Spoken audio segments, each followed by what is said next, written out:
Hey everyone, welcome to my channel. If you enjoy content that's clear and actually helpful, don't forget to subscribe. I share videos you can really use. Let's get started. Many Outlook users look for a Review tab, similar to what they find in Microsoft Word or Excel. They expect to see options for spell check, grammar, or translation. However, Outlook does not have a dedicated Review tab. This can be confusing. Instead, Outlook integrates these review-like features into other areas. When you are composing a new email, most of these tools become available. For spell check and grammar suggestions, look for the Editor button. This is typically found on the iMessage tab, often within the Proofing group.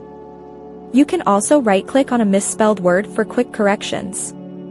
If you want to translate text, highlight it and right-click. A Translate option often appears in the menu.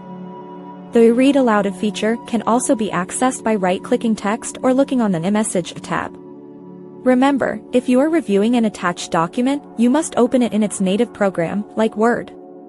That program will have its own Review tab.